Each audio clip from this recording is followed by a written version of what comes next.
나는 오랫동안 정착민으로 살아왔다. 집으로는 매주 새로운 책이 배달되었다.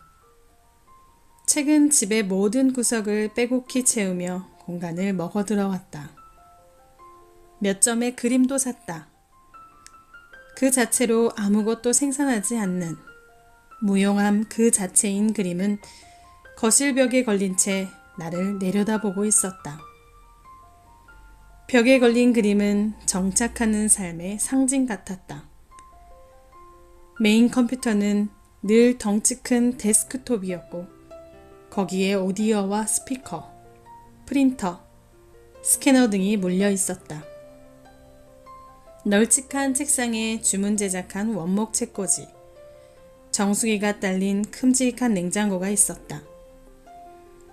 옷장에는 옷들이 가득 차 있었고 찬장에는 각종 요리 재료와 소스들이 있었다. 전형적인 정착민의 실내 풍경이라고 할 수 있었다. 떠나기로 마음먹은 후 나는 천천히 집안의 모든 것들을 정리하기 시작했다. 먼저 책들을 헌책방에 내다 팔기로 했다. 책을 쓰는 직업을 가진 사람이 책을 팔자니 속이 쓰렸다.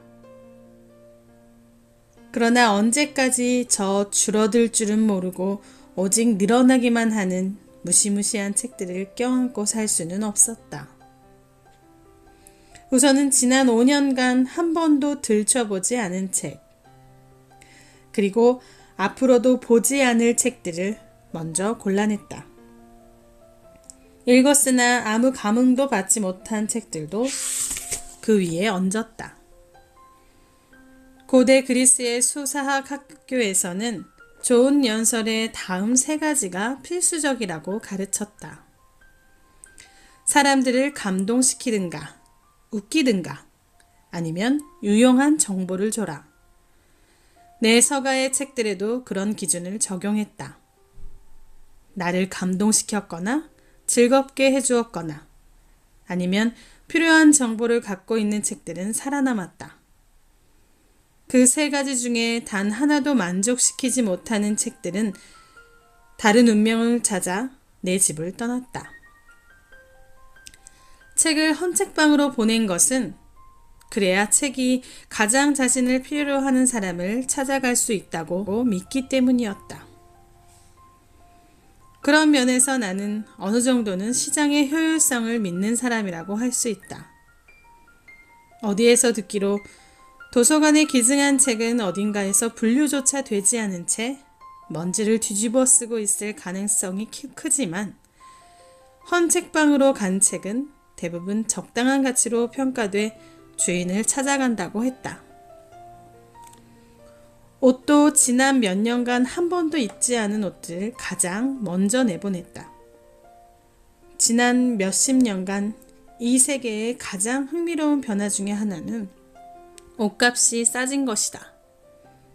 1960년대 갓 취업한 20대의 젊은이는 첫 달 급료의 반 이상을 양복을 구입하는 데 썼다고 한다. 그러나 지금은 방직 기술의 발전과 값싼 재료의 등장으로 옷값은 기록적인 수준으로 낮아졌다. 덕분에 옷장은 입지도 않은 옷들이 가득 차게 되었다. 그리고 그들 중 대부분은 중국이나 동남아시아의 저임금 노동자들이 생산한 것이다. 정착 생활을 마무리하는 마지막 몇 주는 정말 정신이 하나도 없었다. 물건들을 정리하고 파는 틈틈이 이사 문제도 처리해야 했다. 대부분의 짐은 장기 보관용 창고에 넣을 생각이었다. 견적을 내려온 이삿짐 센터의 직원은 지난 몇 주간의 내 노력에도 무색하게 집을 둘러보자마자 이렇게 말했다. 이야, 잔짐이 꽤나 많군요. 5톤 트럭 한 대로는 안 되겠는데요.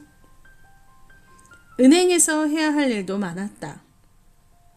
나는 휴대폰 요금, 아파트 관리비, 수도요금, 가스요금, 케이블 TV 요금, 신문 구독료, 인터넷 요금의 자동이체를 해지하고 남은 요금을 정산했다.